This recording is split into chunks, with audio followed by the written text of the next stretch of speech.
Do you remember the moment you realized that the world had changed? Let me tell you a quick little story that has nothing and everything to do with the future of our world and how you fit into it. In 1917, the United States faced a huge problem. They were working hard to compete in the industrialized economy, and there was a shortage. Not a shortage of oil or coal or other natural resources, a shortage of people, specifically obedient factory workers. The solution to this economic dilemma? It was an experiment of sorts. It hadn't been done before, until someone thought of it. Mandatory public school. Unfortunately, the initial purpose of the United States public school system was not to inspire children or generate scholars. And it wasn't created for dreamers, people who color outside the lines, break the rules, and challenge the status quo. The public school system of the early 1900s was invented to create a nation full of adults who would obediently do their jobs in the factory assembly lines. Teaching kids to sit in straight rows and scheduling the entire day with the ringing of bells wasn't by chance. Punishing those who didn't conform was purposeful. These were the skills they would need to join the labor force. Intentional or not, this early method of turning dreamers into workers was an investment in the nation's economic future. And it worked. This then led to several generations of productive, fully employed workers. But it isn't working anymore. Why? Our economy has changed. We don't live in an industrialized economy anymore. We live in a connected economy. Right now, there are more users on Facebook than there were people on the planet 200 years ago.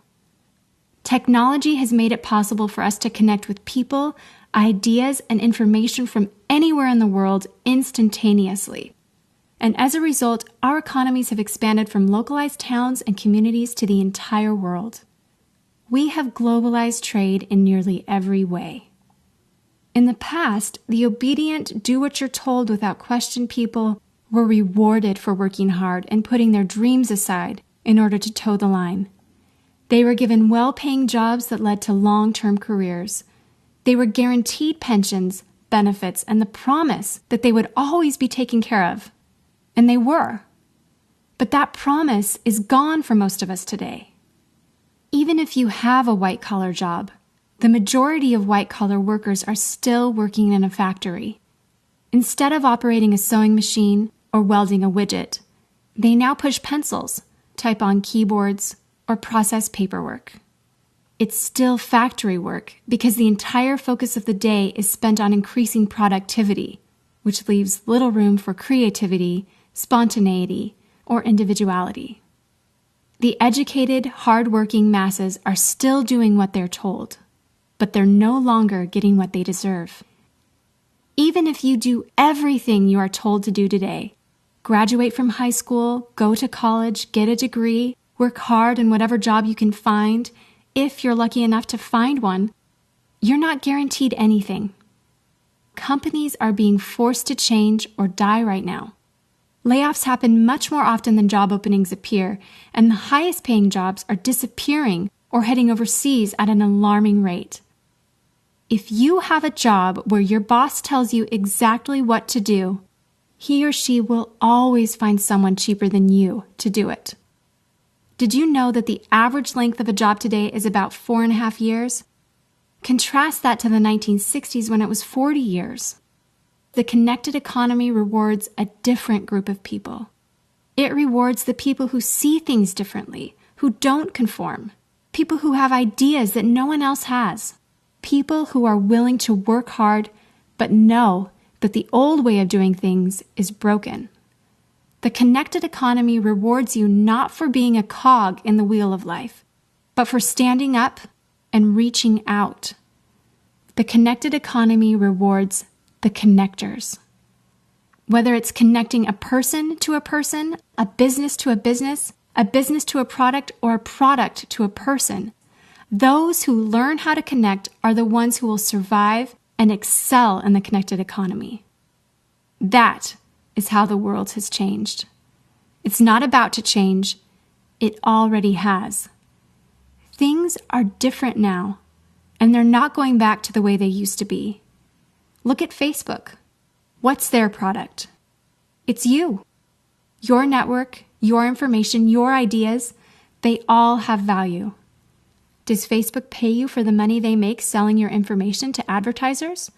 No. But we still use it because we have an innate desire to connect with people. In fact, neuroscientists have found that we are actually hardwired to connect with each other. Some people know how to leverage this innate ability in today's economy, but most don't. And because they don't know how to do it, most of them are paralyzed with fear, resisting the shift, despite clear indications telling them it's time to change. In 1917, a group of people performed an experiment that forever changed the way that we earned a living. The world today is facing another huge problem. We're facing a shortage of our own. Not a shortage of factory workers or consumers. The world has enough of those. We have a shortage today of dreamers and connectors. And so, we're holding our own little experiment. And you happen to be the subject of it. This 8-minute presentation was specifically designed to seek out and find the connectors around us. Those who recognize that we are on the brink of the next economic revolution, who are ready to thrive in the connected economy, and who are searching for the best way to do it. The internet and technology are rapidly changing the way that we do everything today, including how we make a living. It's not too late to embrace the change and find a way to make yourself relevant and profitable in our brave new world. And that's why we've invited you here today. We've created something that rewards you for connecting. It pays you for bringing people together behind a cause, product, or idea. And we have systematized it and made it so that you can do it from anywhere, with anyone, at any time.